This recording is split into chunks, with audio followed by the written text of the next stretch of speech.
ఉన్న బంగారాన్ని విడిపించి ఆ రోజు ఆన్లైన్ రేటుకే మేము కొంటాం. Sharma gold company.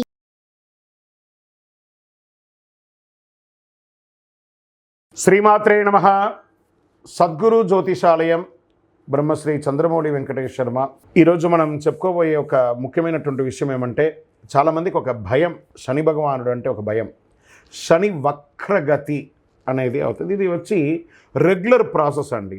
మనం ఇదివరకు కూడా ఈ పంచగ్రహ కుటుంబం గురించి చెప్పాము. అలా అయిపోతుంది, ఇలా అయిపోతుంది అంటే దానికి మనం ఒక వీడియో ఇచ్చాం. చాలామంది పాజిటివ్గా దానికి రెస్పాండ్ అయ్యారు. ఇవన్నీ కూడా రొటీన్ లైఫ్లో జరుగుతున్నట్టు చూడండి. మేము జూన్ నెల ఇచ్చాం, మే నెల ఇచ్చాం, ఏప్రిల్ నెల ఇచ్చాం, మార్చి నెల ఇచ్చాం, ఇప్పుడు జూలై నెల కూడా ఇవ్వబోతున్నాం. ఇదన్నీ రొటీన్. అలాగే శని కూడా తన యొక్క గమనంలో ఇదొక రొటీన్ జర్నీ అనమాట. శని వక్రగతి ఆ తిరోగమనాన్ని ఎలా చెప్తున్నా అంటే, జ్యోతిష్ శాస్త్ర ప్రకారం కర్మ ప్రకారం ఫలితాలను ప్రసాదించేవాడు మరియు న్యాయాధిపతి అయినటువంటి వాడే శనేశ్వరుడు. శని ఈశ్వర శబ్దం కలిగిన వాడు. ఏ దేవుడికి కూడా ఈశ్వర శబ్దం రాలేదు, ఈయనకి మాత్రం శనేశ్వరుడు అని పేరు వచ్చింది. 30 సంవత్సరాల తర్వాత తన సొంత రాశి అయినటువంటి కుంభరాశిలో వక్ర నివృత్తిని పొందుతున్నారు ఈయన.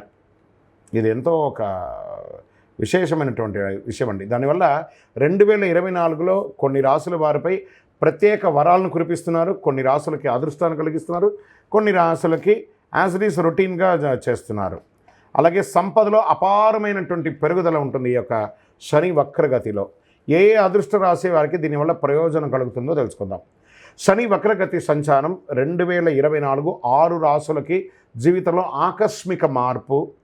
కుంభరాశిలో సంచరిస్తున్న శనిగ్రహం జూలై నుండి నవంబర్ వరకు ఎవరి జీవితంలో ఏ మార్పులు ఉన్నాయో కూడా చూద్దాం. శని 2.5 సంవత్సరాల పాటు రాశిలో ఉండి సంవత్సరానికి ఒక్కసారి సంచరిస్తారు. సూర్యుడు 5వ ఇంటిని శనిని సంక్రమించినప్పుడు వక్రాన్ని పొంది 9వ ఇంటికి సూర్యుడు వచ్చినప్పుడు వక్ర దోష నివృత్తి జరుగుతుంది. అంటే జూన్ 29న శని వక్రకాలం ప్రారంభమయ్యి నవంబర్ 15న ముగుస్తుంది.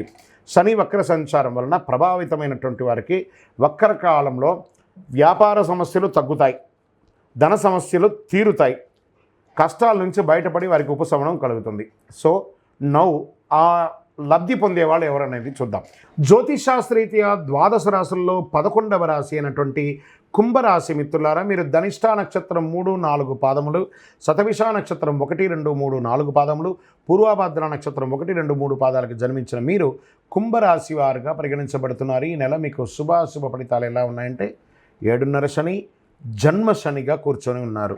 శని సంచారం ఏళ్ళనాడు శని నడుస్తుంది. కుంభరాశి మిత్రులకు జూలై 1 నెలలో శుభాశుభ ఫలితాల కంటే కుజుడు మేషం రాశిలో ఉన్నారు. నెల ప్రారంభంలో సూర్యుడు మరియు శుక్రుడు 5వ ఇంట్లో ఉండి 11వ ఇంటిని చూస్తున్నారు. 2వ ఇంట్లో రాహువు, బృహస్పతి 4వ ఇంట్లో జన్మ శనిగా ఉన్నారు.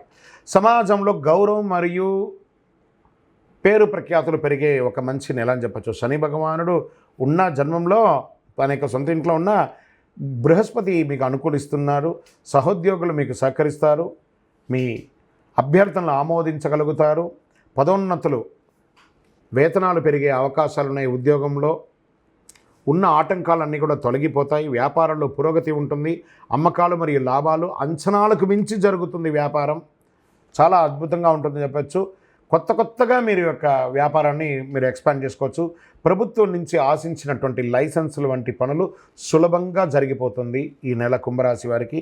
మీ వ్యాపారాన్ని విస్తరించే ఉద్దేశంతో మీరు ఈ నెలంతా కూడా చాలా ప్రయత్నాలు చేస్తుంటారు. అవన్నీ కూడాను కలిసి వస్తుంది. పితృ సంబంధిత లాభాలు కూడా అన్నదమ్ముల ద్వారా కానీ తల్లిదండ్రుల ద్వారా కానీ వచ్చే అవకాశాలు చాలా బాగుంటుంది. ధన ప్రవాహం గణనీయంగా పెరుగుతుందని కూడా చెప్పచ్చు. ఏదైనా మాట్లాడేటప్పుడు చాలా జాగ్రత్తగా ఉండాలి. మాటలు అదుపులో ఉండాలి, అదుపు తప్పకూడదు. ఎవరిని వ్యంగ్యంగా మాట్లాడకూడదు. కుటుంబంలో సంతోషం, ఉత్సాహం ఉంటుంది. భార్యాభర్తల మధ్య అన్యోన్యత కాస్త సడలించే అవకాశాలు కనబడుతున్నాయి. కలిసి కూర్చొని మాట్లాడుకొని చక్కదిద్దుకోండి. బంధుమిత్రుల రాక ఇంకా ఆనందాన్ని పెరుగుతుంది. కొందరికి ఇల్లు, భూమి కొనుగోలు చేసే యోగం ఉంటుంది. ఈ యొక్క కుంభరాశి వారికి నూతన ప్రత్యయాలు అన్నీ కూడా విజయం చేస్తుంది. శత్రువుల వేధింపు మాస ద్వితీయంలో కాస్త అధికమయ్యే అవకాశాలు ఉన్నాయి. అది మీరే వారిని పరోక్షంగా మాట్లాడి సెట్ చేసుకుంటే మంచిది.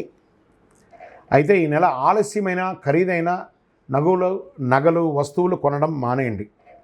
ఇంట్లో వస్తువులు దొంగలించబడే అవకాశాలు ఉన్నాయి, లేదా మీ వస్తువులు మిస్ప్లేస్ అయ్యే అవకాశాలు కూడా మాస ద్వితీయంలో ఉంది, లేదా ఎక్కడన్నా పెట్టి మర్చిపోయే అవకాశాలు ఉన్నాయి. జాగ్రత్త జాగ్రత్త జాగ్రత్త. కుంభరాశి మిత్రులారా, ఆఫీసుకి వెళ్ళే మహిళలు, వ్యాపారం చేసే మహిళలు కూడా ఈ నెల కొంచెం మిశ్రమంగా ఉంటుంది, జాగ్రత్త. మీడియా రంగం వారికి మిశ్రమం. షేర్ మార్కెట్ అస్సలు ముట్టుకోవద్దు ఈ నెల. ఐటీ రంగం వారికి కూడా మిశ్రమంగా ఉంది. వివాహం కాని వారికి వివాహ యోగం, నూతన ఉద్యోగం కోసం ప్రయత్నం చేసేవారికి కాస్త అవకాశాలు ఉన్నాయి. విద్యార్థులు ఇతరుల కన్నా ముందు ఉండాలని భావిస్తూ చాలా ప్రయత్నం చేస్తుంటారు. ఇతరుల కన్నా ముందు ఉండాలి అనడం కంటే కూడా నేను ముందు ఉండాలని ప్రయత్నం చేయండి, తప్పకుండా మీకు మేలు జరుగుతుంది. ఈ నెల శుభ దినాలు మీకు 1వ తారీఖున మరియు 10వ తారీఖున మీకు చాలా కలిసి వస్తుంది, మరియు 16వ తారీఖున కలిసి వస్తుంది. చంద్రాష్టమం జూలై 11 రాత్రి నుండి మొదలు పెడితే 14 ఉదయం వరకు చంద్రాష్టమం ఉంటుంది. చాలా జాగ్రత్తగా ఉండవలసినటువంటి రోజులు ఈ 2.5 రోజులు. మీ యొక్క ప్రవర్తనలో కూడా చాలా మార్పులు రావాలి. సైలెంట్గా ఉండడానికి ప్రయత్నం చేయండి. అదృష్ట సంఖ్య 1 మరియు 7 కలిసి వస్తుంది. పూజించవలసినటువంటి దైవం సుబ్రహ్మణ్య స్వామి దేవాలయం మరియు భైరవ క్షేత్రం, కాలభైరవుని ప్రార్థన చేయండి. కాలభైరవాష్టకాన్ని వింటూ ఉండండి. అష్టమి రోజున భైరవ పూజ చేయించండి. మంగళవారాల్లో సుబ్రహ్మణ్య స్వామిని పూజించడం వల్ల మేలు జరుగుతుంది. కరుంగాలి మాల ధరించడం వల్ల చాలా అనుకూలం జరుగుతుంది. ఇంకనూ మీ యొక్క వ్యక్తిగత జాతకం తెలుసుకోవడానికి మీ పరిసర ప్రాంతాల్లో ఉన్నటువంటి గురువుల్ని సంప్రదించండి, లేదా మా ద్వారా తెలుసుకోవాలనుకుంటున్నారా కింద ఉన్నటువంటి నంబర్కి మీ పేరు, date of birth, time of birth, place of birth WhatsApp చేయండి. ఇంకనూ సకల దోషాలు తొలగి ఆనందంగా ఉండడానికి మీ పరిసర ప్రాంతాల్లో ఉన్నటువంటి ఏదో ఒక దేవాలయంలో మీకు ఇష్టమైనటువంటి రోజు, అంటే మీరు పుట్టిన సంఖ్య రోజు ఉంటుంది కదా, ఆ రోజు పోయి మీకు ఎంత వయసు ఉందో అన్ని దీపాలను వెలిగించండి. విజయోస్తు. సుమన్ టీవీలో మీ పర్సనల్ అండ్ బిజినెస్ ప్రమోషన్స్ కోసం కింది నెంబర్కి కాంటాక్ట్ చేయండి.